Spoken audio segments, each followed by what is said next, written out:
حضرت ابو ہریرہ سے روایت ہے کہ رسول اللہ صلی اللہ علیہ وسلم نے فرمایا تم میں کوئی عصر سے پہلے ایک سجدہ پالے، اس سے پہلے کہ سورج غروب ہو تو اسے چاہیے اپنی نماز کمپلیٹ کرے، اور جو صبح فجر سے پہلے سجدہ پالے سورج نکلنے سے پہلے، یعنی فجر میں سجدہ پالے سورج نکلنے سے پہلے، تو اسے چاہیے اپنی نماز کمپلیٹ کرے۔ اب یہ جو حدیث ہے نا، اس میں تو صاف طور پہ بتایا ہے کہ ایک رکعت، کیونکہ سجدہ سے رکعت کمپلیٹ ہوتی ہے نا، تو وہ جو پہلے والی حدیث تھی نا، من ادرک رکعتا قبل طلوع الشمس فقد ادرک الفجر، جس نے رکعت پالی سورج طلوع ہونے سے پہلے تو اس نے فجر کی نماز پالی۔ ادھر توجہ، اس میں میں نے بتایا تھا امام طحاوی رحمہ اللہ تعالیٰ اس کا کیا مفہوم بیان کرتے ہیں کہ جو نابالغ بالغ ہو گیا، جو غیر مسلم مسلمان ہو گیا، جو حائضہ عورت پاک ہو گئی، اتنی دیر میں جتنی دیر میں وہ نماز کی نیت باندھ سکتی تھی تو اس نے نماز کا ٹائم پا لیا۔ تو ٹائم پا لیا کا مطلب یہ ہوگا رکعت کنایہ ہے دخول فی الصلاۃ سے، کہ اتنا ٹائم کہ رکعت کنایہ ہے نماز سے، نماز کا ٹائم پا لے، اور ادرکہ کا معنی ہے کہ اس پر وہ نماز فرض ہو گئی۔ سمجھ رہے؟ باقی جو دوسری حدیث ہے جس میں اس حدیث میں وہ تعویل نہیں چلے گی، اس میں صاف الفاظ ہے کہ جسے ایک سجدہ پا لیا فَلْيُتِمَّ صَلَاتَهُ، اسے چاہیے کہ وہ اپنی نماز مکمل کرے۔ امام طحاوی رحمہ اللہ تعالی نے اس دوسری حدیث کو منسوخ قرار دیا ہے۔ پہلی والی کا تو دوسرا مفہوم بیان کیا نا، وہ جو انہوں نے مفہوم بیان کیا، اور یہ دوسری والی کو انہوں نے منسوخ قرار دیا۔ منسوخ کس حدیث سے قرار دیا؟ وہ ان تمام احادیث سے جن میں مکروہ وقت میں نماز پڑھنے سے منع کیا گیا ہے۔ یہاں بہت سارے اشکالات ہوتے ہیں۔ ایک اشکال تو یہ ہوتا ہے کہ جن احادیث میں مکروہ وقت میں نماز پڑھنے سے منع قرار دیا، اگرچہ وہ ٹھیک ہے، بہت مشہور صحاح کی احادیث ہے، لیکن احناف کا اصول یہ ہے کہ النہی عن التصرفات الشرعیہ یقتضی مشروعیتها، کسی شرعی عمل سے جب روکا جائے گا نا تو یہ اس کی علامت ہے کہ وہ شرعی عمل درست ہو جائے گا، تبھی تو روکا جا رہا ہے۔ تو جب مکروہ وقت میں نماز سے ہمیں روکا جا رہا ہے تو یہ اس کی علامت ہے اس وقت نماز ادا ہو جاتی ہے، البتہ گناہ ملتا ہے، نماز ادا ہو جائے گی البتہ گناہ ملے گا۔ تو جب ایک آدمی نے طلوع آفتاب سے پہلے نیت باندھ لی اور درمیان میں آفتاب طلوع ہونے لگا، اگر ہم اس کو یہ حکم دیتے کہ نماز توڑ دو تو عمل بالکل باطل ہو رہا ہے، فاسد نہیں ہو رہا۔ لیکن اگر ہم یہ کہتے ہیں کہ یعنی نماز تو باطل ہوگی تو توڑ ہی دیں گے نا اس کو، کیونکہ باطل کا مطلب تو کلا دن ہے، وہ اس کا ہونا نہ ہونا برابر ہے۔ اور اگر ہم یہ کہتے ہیں کہ نبی صلی اللہ علیہ وسلم نے اس وقت میں نماز پڑھنے سے منع فرمایا ہے، یہ اس کی علامت ہے کہ نماز ہو جائے گی، تو اس کا مطلب یہ کہ ہو تو جا رہی ہے نا نماز اس میں، بھئی ایک رکعت آپ طلوع آفتاب سے پہلے پڑھو، ایک رکعت طلوع آفتاب کے بعد پڑھو، تو نماز ہو تو جائے گی، فاسد ہوگی یہ کہہ سکتے ہیں آپ۔ تو فاسد ہونا باطل ہونے سے تو بہرحال بہتر ہے۔ ایک طریقہ یہ ہے کہ آپ نماز کو توڑ دیں اور بالکل وہ ایک رکعت جو آپ نے پڑھی تھی وہ کیا ہو جائے؟ باطل۔ اور دوسرا طریقہ یہ ہے کہ اس کو باطل ہونے سے بچانے کے لیے فاسد طور پہ پڑھ لیں۔ تو لا تبطلوا اعمالکم بھی تو ہے نا قرآن میں کہ اپنے عمل کو باطل مت کرو، تو وہ بھی تو آیت اس حدیث سے، یعنی آپ نے جو لاجک پیش کی ہے تو قرآن کی آیت اس سے بھی تو ٹکرا رہی ہے نا۔ تو اس کا جواب حضرت حکیم الامہ مولانا شرف علی تھانوی رحمہ اللہ تعالیٰ نے بوادر النوازر پر اس پہ بڑی زبردست بحث کی ہے، ان کا رسالہ ہے نا، بہت خاندانی رسالہ ہے مولانا شرف تھانوی رحمۃ اللہ علیہ کا، اس میں عربی میں انہوں نے حضرت اس پہ رسالہ لکھا ہے، اس میں اس کا جواب یہ دیا ہے کہ یہ جو حدیث میں آتا ہے نا کہ نبی صلی اللہ علیہ وسلم نے مکروہ وقت میں نماز پڑھنے سے منع کیا ہے، تو یہ نہیں نفی کے معنی میں ہے۔ ایک تو یہ کہ یہ قاعدہ کلیہ نہیں ہے کہ تصرفات شرعیہ سے ممانعت یہ مشروعیت ہی کی، یہ اکثری قاعدہ ہے، کلی نہیں ہے۔ دوسری بات یہ کہ بہت سی روایات میں لا صلاۃ کے الفاظ بھی ہیں کہ جو طلوع آفتاب کے وقت نماز پڑھتا ہے لا صلاۃ، اس کی نماز سرے سے ہوتی نہیں ہے۔ تو اگرچہ لا نفی جنس بھی بعض دفعہ مشروعیت کی نفی کے لیے ہوتی ہے، مشروعیت کی نفی کے لیے نہیں ہوتی، کمال کی نفی کے لیے ہوتی ہے، لیکن دونوں طرف جب احادیث ہے تو کہتا ہے کہ ہم نے نماز کو اگر ہم بالکل باطل قرار دے تو اس کی قضا لازم آئے گی، باطل قرار نہ دے تو قضا لازم نہیں آئے گی۔ تو احتیاط کا تقاضا یہ کہ باطل قرار دیا جائے تاکہ مبتلا بھی پر قضا لازم۔ تو احتیاطاً ہم نے طلوع آفتاب کے وقت نماز کو فاسد کہنے کے بجائے احتیاطاً ہم نے باطل کہا ہے، یہ انہوں نے اس کا جواب دیا ہے، سمجھ رہے ہو؟ لیکن بہت سارے اشکالات پھر بھی ہوتے ہیں۔ اشکالات یہ ہوتے ہیں کہ نبی صلی اللہ علیہ وسلم نے یہ جو فرمایا نا کہ من ادرکا جو سردہ پالے طلوع آفتاب سے پہلے فلیتم صلاتہ، سے چاہیے کہ اپنی نماز مکمل کرے، تو اس حدیث کی کوئی مزیدار تعویل بنتی نہیں ہے، تو صاف طور پہ حکم ہے نا کہ کمپلیٹ کر لے اس کی نماز۔ یہی وجہ ہے کہ امام ابو یوسف رحمہ اللہ تعالی حنفیہ میں اسی کے قائل ہیں کہ اگر کسی نے نیت باندھ لی اور اسے پتہ چلا کہ سورج طلوع ہو رہا ہے تو وہ نماز توڑے نہیں بلکہ کمپلیٹ کرے وہ نماز. اور وہ کہتے ہیں کہ وہ احادیث جن میں اس وقت میں سجدہ کرنے سے منع کیا گیا ہے تو ان پر بھی عمل کرے اور اس حدیث پر بھی عمل کرے. دونوں پر ایسے عمل ہوگا کہ اسی وقت توقف اختیار کر لے، یعنی نماز کو توڑے نہیں بلکہ نماز میں رک جائے، خاموش کھڑا رہے، جب سورج ایک نیزے تک بلند ہو جائے نا اور مکروہ وقت گزر جائے تو پھر آگے نماز کو کنٹینیو کرے. تو امام یوسف کا قول دلائل کے لحاظ سے بہت مضبوط ہے. اس میں حنفیہ کا مشہور قول تو یہی کہ نماز بس توڑ دینا، لیکن امام یوسف کا قول اس میں دونوں طرح کی احادیث میں جمع ہو رہا ہے. سمجھتے ہو؟ دوسری بات یہ کہ بعض حضرات نے یہ بھی کہا کہ یہ جو حدیث میں آتا ہے فَلْيُتِمَّ صَلَاتَهُ کہ وہ اپنی نماز کمپلیٹ کرے، تو وہ کہتے ہیں ٹھیک ہے نماز تو کمپلیٹ کرے گا لیکن یہ نماز فرض نہیں ہوگی، نفل بن جائے گی، کیونکہ حدیث میں یہ نہیں ہے کہ بطور فرض کے کمپلیٹ کرے. حدیث میں تو ہے کہ اس کو باطل ہونے سے توڑنے سے بچانے کے لیے کیا ہے، کمپلیٹ کر لے، تو وہ نفل بن جائے گی، بعد میں فرض نماز لوٹا لے. لیکن اس پر ایک اشکال ہوتا ہے کہ ایک حدیث میں یہ الفاظ بھی ہیں کہ لم یفت صلاتہ، جس نے ایک رکعت طلوع آفتاب سے پہلے پالی تو اس کی نماز فوت نہیں ہوئی ہے. تو اس کا جواب پھر وہی ہے کہ اس کی نماز فوت نہ ہونے کا مطلب یہ ہے کہ اس کی نماز کا ٹائم فوت نہیں ہوا. اب سوال وہی ہوتا ہے کہ اتنی گھما پھرا کے آپ تعویلات کر کیوں رہے ہیں؟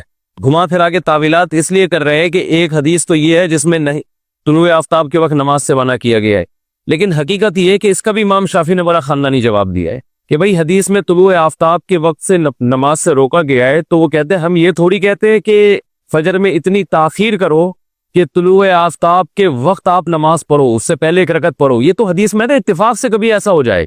یعنی دونوں طرح کی احادیث میں جو تطبیق امام شافعی نے جو طریقہ اختیار کیا وہ بہت واضح ہے. وہ کہہ رہے ہیں جن احادیث میں آتا ہے کہ اس وقت نماز حرام ہے تو مطلب یہ کہ اتنی تاخیر نماز میں جائز نہیں ہے. کسی شخص کو یہ اجازت نہیں ہے کہ فجر کو اتنا ڈیلے کرے کہ ایک رکعت کا ٹائم باقی رہ جائے. لیکن اگر کبھی اتفاق سے ایسا ہو گیا، اس کو پتہ ہی نہیں چلا اور نماز شروع کر دی اس نے، یہ قضا ہونے کا ٹائم ہے، آنکھ نہیں کھلی، تو بالکل قضا کرنے سے بہتر ہے کہ ایک رکعت ہی پڑھ لے اور باقی رکعت وہ کمپلیٹ کر لے. تو گناہ تو ہوگا تاخیر کی وجہ سے، لیکن اگر کسی کے ساتھ ایسا ہو گیا تو حدیث کے مطابق پھر وہ نماز کو مکمل کر لے، نماز میں مزید تاخیر نہ کرے. سمجھتے ہو؟ تو اس حدیث دونوں جو حدیثوں میں ٹکراؤ تھا نا، وہ دوسرے جمہور کے مذہب پر تو کوئی اشکال ہوتا ہی نہیں ہے. تو احناف نے یہ جو اتنی تعویلات کی ہے نا، اصل میں ایک اور حدیث ہے جو اس حدیث کے اگینسٹ ہے. وہ حدیث ہے لیلۃ التعریس والی. نبی صلی اللہ علیہ وسلم نے، بخاری مسلم کی حدیث ہے، رات کو آپ صلی اللہ علیہ وسلم نے آرام کیا، پڑاؤ ڈالا، تو حضرت بلال رضی اللہ تعالیٰ عنہ کو حکم دیا اذان کہیں، کسی کی بھی آنکھ نہیں کھلی. تو سورج کی جب کرن چہرے پر لگی ہے تو آنکھ کھلی، تو آپ صلی اللہ علیہ وسلم نے اس وقت فجر نہیں پڑھی. بلکہ حدیث الفاظ ہے حتیٰ اذا ارتفعت الشمس. عبداللہ بن عباس فرماتے ہیں کہ جب سورج بلند ہو گیا، وہ جو مکروہ وقت ہے نا وہ گزر گیا، تو اس وقت نبی صلی اللہ علیہ وسلم نے نماز پڑھی. اس پر اشکال یہ ہوتا ہے کہ وہ تو حدیث میں آتا ہے کہ یہاں چونکہ شیطان کے اثرات ہیں، نماز شیطان کی وجہ سے قضا ہوئی ہے نا، تو اس لیے آپ صلی اللہ علیہ وسلم نے اس جگہ سے کوچ فرمایا. اس کا جواب یہ ہے کہ دونوں طریق حدیثیں ہیں. شیطان کے اثرات ہونے سے تو معمولی سا کوچ کرنا بھی کافی تھا، لیکن حدیث میں الفاظ کے ارتفاعت الشمس، سورج کے بلند ہونے کا آپ صلی اللہ علیہ وسلم نے انتظار کیا. ورنہ شیطان تو نبی صلی اللہ علیہ وسلم کے ساتھ نماز میں اور بھی موقع پر حاضر ہوئے، مگر اس میں آپ صلی اللہ علیہ وسلم نے نماز کو موقوف نہیں کیا. مشہور حدیث ہے کہ آپ نے فرمایا شیطان نماز میں میرے پاس آیا، میں اگر چاہتا تو اس کو باندھ دیتا رسیوں سے اور بچے پھر اس کے ساتھ کھیلتے، لیکن مجھے سلیمان علیہ السلام کا عہد یاد آیا. یہ جنات اللہ نے کس کے قابو میں دیے تھے؟ سلیمان علیہ السلام کے قابو، اس لیے میں نے اس کو قید نہیں کیا. تو وہاں واضح بات یہ ہے کہ نبی صلی اللہ علیہ وسلم نے فجر کی نماز نہیں پڑھی کیونکہ وہ مکروہ وقت تھا. آپ یہ کہہ سکتے ہیں کہ نماز جب قضا ہو گئی تو پھر احتیاط اسی میں کہ مکروہ وقت میں نہ پڑھی جائے. سمجھ رہے ہو؟ آپ یہ کہہ سکتے ہیں نا کہ جب نماز قضا ہی ہو گئی تو اب مکروہ وقت میں پڑھنا تو ٹھیک ہے، نہیں ہے، بات تو اس کی ہو رہی ہے کہ ابھی قضا ہوئی نہیں ہے، ایک رکعت آپ کو طلوع آفتاب سے پہلے مل گئی ہے. آپ لوگ کے نہ اشکال سمجھ میں آ رہا ہے نہ جواب سمجھ میں آ رہا ہے. بیٹھے میں ایسے جیسے علمی ذوق ہوتا ہے نا تو انسان کو پڑھنے کا مزہ دیا. مجھے تھکا ہوا گھنٹہ ہے، ہم 7واں گھنٹہ، سب سے تھکا ہوا گھنٹہ یہی ہے نا، تھکے ہوئے ہوتے ہیں اس وقت، یہ پہلا گھنٹہ ہونا چاہیے. ہاں تو کیا کرے، اشکال جواب تو یہی تو ہے نا، علم میں یہی تو ہوتا ہے، اشکال ہے تو جواب، اشکال ہے تو جواب ہے. تحقیقات تو اسی کو کرتے ہیں. اور میں تو بہت مختصر کر کے بتا رہا ہوں کیونکہ میں اگر پوری ڈیٹیل پورا 2 مہینے اسی میں لگ جائیں، تو میں تو خلاصے کے طور پر بیان کر رہا ہوں. آگے چلو. اس کا جواب یہ ہے کہ دوسری حدیث میں آتا ہے، صحیح حدیث ہے، من نسی عن صلاۃ او نام عنہا فلیصلیھا اذا ذکرھا فإن ذلک وقتھا. اور ایک حدیث میں آتا ہے فَإِنَّ ذَلِكَ كَفَّارَةٌ لَهَا کہ جو نماز بھول جائے یا سو جائے تو جب اس کی آنکھ کھلے گی یا جب اس کو یاد آئے گا تو اس وقت فوراً پڑھے وہ، یہی اس کا ٹائم ہے اور یہی اس کا کفارہ ہے کہ فوراً پڑھے۔ سمجھ میں آ رہی ہے بات؟ تو جمہور تو اسی کے قائل ہے کہ جیسے ہی آپ کی آنکھ کھولے تو وہی وقت ہے، اس وقت نماز پڑھنا فرض ہے آپ کے اوپر۔ احناف کہتے ہیں کہ شرعی ضرورت کی وجہ سے تو ڈیلے کیا جا سکتا ہے کیونکہ قضا ہو گئی ہے، جب شرعی ضرورت نہ ہو تو اس وقت پڑھنا واجب ہے۔ یعنی تھوڑی سی احناف نے گنجائش دی کہ قضا تو چونکہ ہو ہی گئی ہے تو کوئی شرعی ضرورت ہو تو ٹھیک ہے، نہیں ہے تو بہرحال اس وقت قضا واجب ہے۔ اب سوال یہ پیدا ہوتا ہے کہ نبی صلی اللہ علیہ وسلم کی جب آنکھ کھلی تھی سورج کی کرن کے ساتھ تو حدیث کے مطابق وہی وقت تھا فجر کا، فَإِنَّ ذَلِكَ وَقْتُهَا، وہی وقت تھا فجر کا۔ اس کے باوجود آپ صلی اللہ علیہ وسلم نے اس وقت میں نماز نہیں پڑھی ہے۔ تو یہ بہت مضبوط دلیل ہے کہ خود آپ نے ترغیب دی ہے کہ وہی وقت ہے اور وہی کفارہ ہے اس کا، اس کے باوجود آپ نے اس کو نماز کو ڈیلے کیا ہے۔ تو یہ بہت مضبوط دلیل ہے۔ تو اب خلاصہ کلام کا یہ ہے کہ مولانا اشرف علی تھانوی رحمۃ اللہ علیہ نے جو اس پہ بحث کی ہے نا بوادر النوازل، وہ بڑی جاندار ہے۔ انہوں نے لکھا ہے کہ حقیقت یہ ہے کہ یہ دونوں حدیثیں آپس میں ٹکرا رہی ہیں، دونوں حدیثیں آپس میں ٹکرا رہی۔ کون سی؟ فَلْيُتِمَّ صَلَاتَهُ، یہ جو آج ہم نے بخاری کی حدیث پڑھی، مشکات کی حدیث نمبر 602، کہ نبی صلی اللہ علیہ وسلم نے فرمایا جو سجدہ آپ طلوع آفتاب سے پہلے پا لے تو اسے چاہیے کہ نماز مکمل کرے۔ اس حدیث کا سیدھا سیدھا مطلب بغیر تعویل کے یہی ہے کہ وہ ایسا کر لے، ٹھیک ہے؟ اس کا مطلب کیا ہے؟ گوائے کرائنی بات کو وہ ایسا کر لے۔ دوسری حدیث جن میں مکروہ وقت میں نماز سے منع بھی کیا ہے، اور لیلۃ التعریس والی حدیث کہ اگرچہ وہ وقت تھا نماز کا، کیونکہ آنکھ بعد میں کھلی نا، وہاں جان کے تاخیر تھوڑی ہے، وہ وقت تھا اور حدیث کے مطابق وہی ادا وقت ہے، اس کے باوجود اس وقت میں نہ پڑھنا، حالانکہ نبی کے حکم کے مطابق اس میں نماز پڑھنا واجب تھا، پھر بھی نہ پڑھنا، تو وہ حدیث بالکل اس حدیث سے ٹکرا رہی۔ تو اب یہاں پر احناف نے یہ کیا ہے، انہوں نے کہا دونوں حدیثیں ٹکرا رہی ہیں، تو جو حدیث قیاس کے موافق ہوگی جس وقت ہم اس کے معنی کو لیں گے۔ تو قیاس کو یہاں حدیث پہ نہیں ترجیح دی جا رہی، بلکہ قیاس بھی تو شرعی حجت ہے نا، تو جو قیاس جس وقت جس حدیث کے موافق ہو اس کو لے لیں گے اور دوسری کو چھوڑ دیں۔ تو انہوں نے کہا کہ فجر کی نماز میں جب ایک شخص طلوع آفتاب سے پہلے، جب فاسد وقت نہیں ہے، بالکل صحیح وقت ہے، اس وقت نماز شروع کرتا ہے، تو طلوع آفتاب تک اگر اس کو گھسیٹتا ہے نماز کو، یعنی لمبا گھسیٹنا تو نہیں کہنا چاہیے، لمبا کرتا ہے نماز کو، تو نماز کے دوران فاسد وقت آ رہا ہے تو بنا اس کی صحیح تھی تو بنا الفاسدی علی الصحیح ہو جائے گی، یعنی فاسد کی بنا ہو رہی ہے کس پر؟ صحیح پر ہو رہی ہے۔ تو یہ قیاس کے حساب سے یہ کیا ہے؟ نماز فاسد ہونی چاہیے کہ آپ نے جس کامل شروع کی ہے تو اس کو، وہ دیکھو یہ منت کی طرح ہوتی ہے نا نماز بھی، کہ منت بعض دفعہ زبانی ہوتی ہے، بعض دفعہ عملی ہوتی ہے۔ تو عملی طور پر جو آپ نے تکبیر تحریمہ کہہ کے اپنے اوپر جس نماز کو واجب کیا تھا اسی کو کمپلیٹ کرنا آپ پر لازم تھا، تو آپ نے صحیح وقت میں شروع کی تو فاسد وقت میں ختم کرنے سے کیا ہو رہا ہے؟ ایک رکعت فاسد ہو رہی ہے، ایک رکعت تو تحریمہ جو تھی نا، جو بنا تھی نماز کی وہ صحیح تھی، اور اس بنا پر آپ فاسد کی بنا کر رہے ہو۔ تو قیاس کے مطابق جب وجب کاملن تو ادیہ کاملن، جب کامل طور پہ واجب ہوئی ہے، جو چیز آپ پر جیسے واجب ہوتی ہے تو اسی طرح اس کی ادائیگی واجب ہوتی ہے۔ اور عصر میں جب آپ نے مکروہ وقت میں شروع کی تو اس کی بنا ہی فاسد تھی، تو فاسد کی بنا فاسد پر ٹھیک ہے۔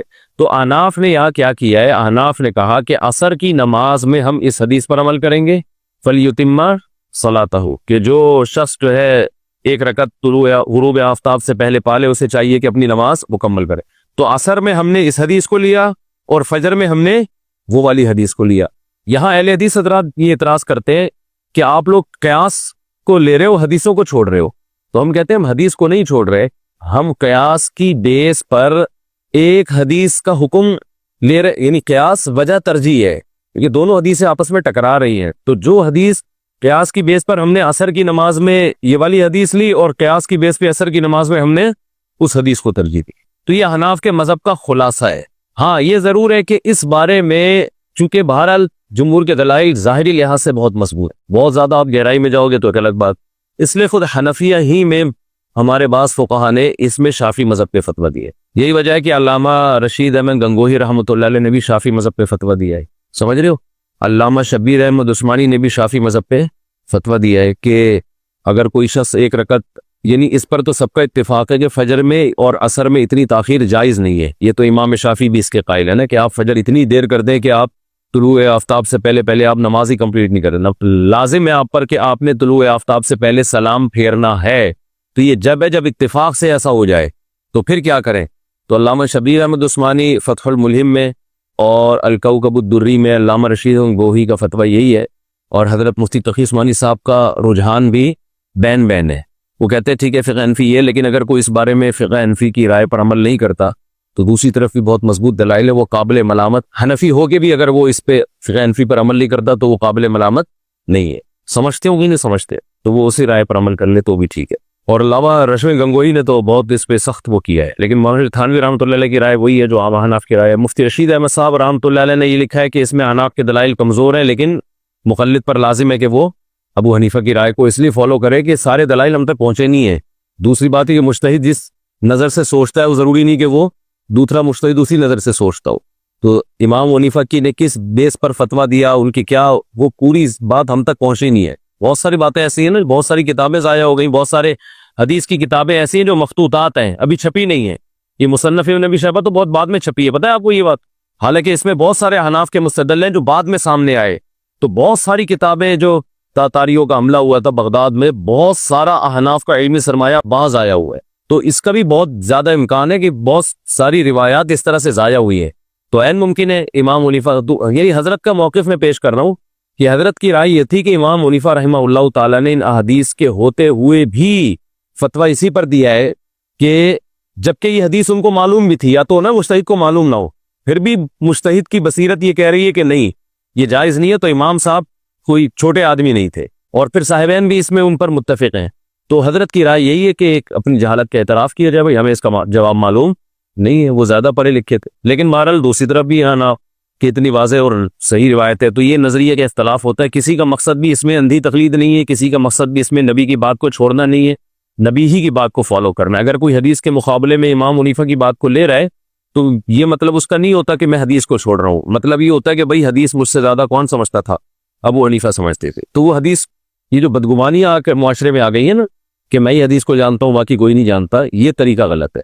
تو ہر ایک کا اپنا ایک اسٹائل ہوتا ہے، ہر ایک کا اپنا ایک انداز ہوتا ہے. تو دونوں طرف ہمارے اکابر گئے ہیں. بعض نے کہا کہ بھئی اس حدیث کے ظاہر کو لیں گے، اور جس میں رشید گنگوئی رحمۃ اللہ علیہ تو بہت ہوتے نا آپ کو بڑے متسلط تھے. حضرت مفتی تقی صاحب کی بھی رائے یہی ہے کہ احتیاط اسی میں کہ حناف کے مذہب پر عمل کیا جائے، لیکن کوئی اگر اس حدیث کی بیس پر اس پر عمل کرتا ہے تو بھی ٹھیک ہے، تو اس میں کوئی شدت جائز نہیں. یہ حدیث ان احادیث میں سے ہے جن کے بارے میں خود حنفیہ نے اعتراف کیا کہ اس میں احناف کا موقف کمزور ہے. بعض حنفیہ نے اعتراف کیا کہ اس میں احناف کا موقف کمزور ہے، لیکن مولانا شیخ تھانوی رحمۃ اللہ علیہ بھی بہت بڑے محقق تھے، انہوں نے اس کا اعتراف نہیں کیا کہ احناف کا موقف کمزور ہے. انہوں نے یہ تقریر کی ہے جو میں نے آپ کے سامنے کی ہے کہ احناف نے دونوں حدیثوں پر عمل کیا ہے، کیونکہ دونوں آپس میں کیا ہے، ٹکرا رہی ہیں، دونوں اپنی اپنی رائے. تو فتویٰ کس پہ دیا جاتا ہے؟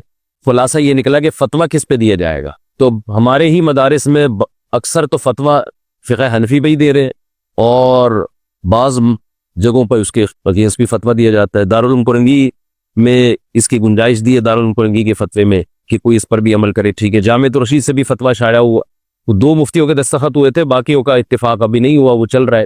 تو اس میں یہ ہے کہ اس پر عمل کرے. تو مطلب یہ کہ اس میں شدت جائز نہیں ہے، کوئی بھی کسی کی رائے کو فالو کرے. سمجھ میں آتی ہے؟ اچھا، دوسرا ان فروعی مسائل میں، اختلافی مسائل میں، یہ جو بعض باطل لوگوں کا طریقہ ہے نا کہ نہیں جب تک مسئلہ حل نہیں ہوگا ہم آگے نہیں چلیں گے، تو مسئلہ قیامت تک حل نہیں ہوگا. سمجھ رہے ہو؟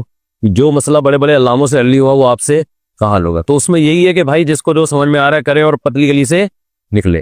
اور بھی ہمیں زمانے میں محبت کسی ہو. تو یہ اہل باطل کا، اس دور کے اہل باطل کا ہے کہ نہیں جی اس کو حل کرنا ہے. تو حل نہ رفع الیدین کا مسئلہ کیا حل ہوگا؟ یہ جتنے مجتہدین کے درمیان اختلافی مسائل ہیں یہ اس وقت حل نہیں ہوئے جبکہ اس وقت دلائل زیادہ تھے اور تفقع اور بصیرت بھی زیادہ تھی. تو آج کہاں سے حل ہوں گے؟ تو یہ کبھی بھی حل نہیں ہو سکتے. سمجھتے ہو؟ بس اس میں امت کو یہ سکھایا کہ اختلاف کا تحمل کرو، جو جس رائے پر عمل کر رہا ہے اس کو جانے دو اور آگے بڑھو، کوئی اور کام کرو. چلو جی Sali, vi obrigado, musulmano, Важен конвейер мирового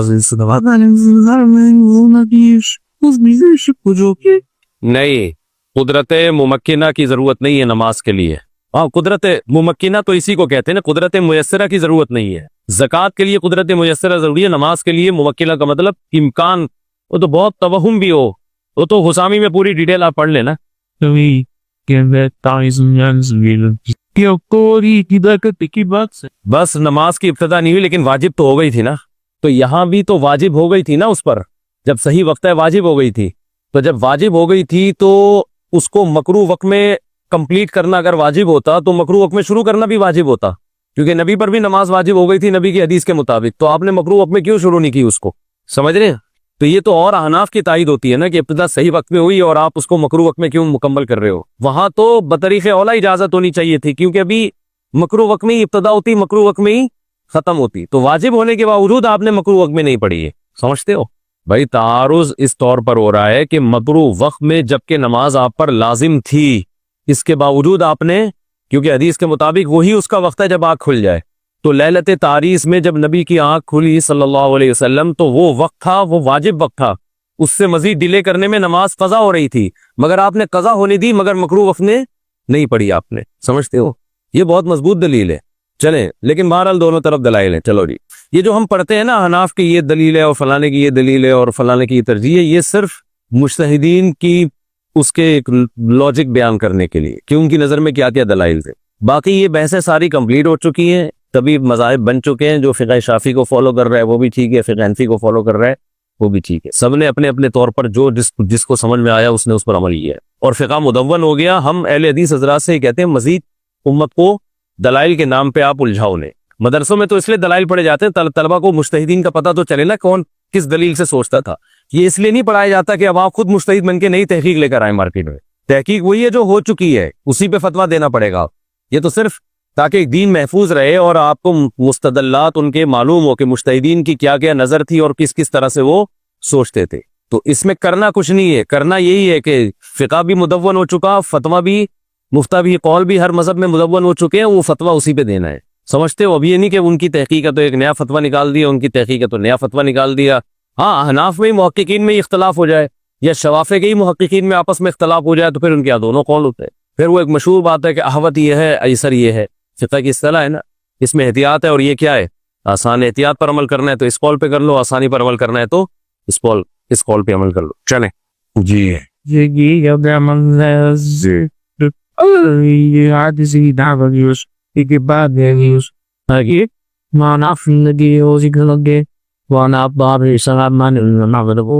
ہاں, یہ بھی ٹکراؤ ہے نا. فلا لا تبطلوا اعمالکم, یہ والی آیت سے شوافع کی تائید ہو رہی ہے اپنے اعمال کو, اور احناف تو اس آیت سے بہت جگہ پر استدلال کرتے فقہی. تبھی تو رشید احمد گنگوہی رحمۃ اللہ علیہ نے اسی آیت کو بیس بنا کر اس بارے میں شافعی مذہب کو راجح قرار دیا کہ اپنے اعمال کو باطل نہ کرو. اب آپ نے شروع کر دی فجر کی نماز, تو اگر آپ اس کو توڑتے ہیں تو وہ بالکل باطل ہو جاتی ہے.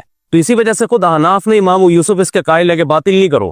امام یوسف کا قول بڑا مضبوط ہے اس بارے میں. فلیتم صلاۃہ, کہہ رہے نماز کمپلیٹ کرو, لیکن یہ تھوڑی ہے کہ فوراً کر لو, رک جاؤ, جب سورج طلوع ہو جائے اوپر چلا جائے تو پھر آگے سے شروع کر دو. اتنی لمبی نماز آج کل پبلک پڑھے گی نہیں, 20 منٹ تک کھڑے رہیں گے وہ.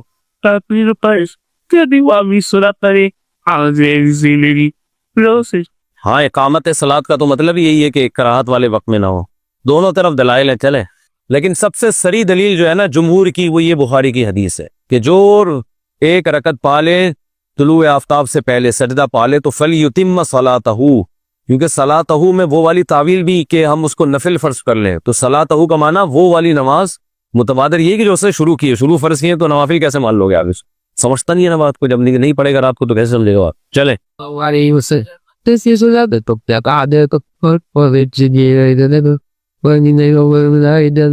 اچھا, لوگ اس میں پوچھتے ہیں عوام کیا کرے جب اتنے اختلافات ہو. تو عوام تو ایک فقہ کی پابندی کرے, دوسرے کو صحیح سمجھ. پھر ایک فقہ میں اختلاف ہو جائے, جیسے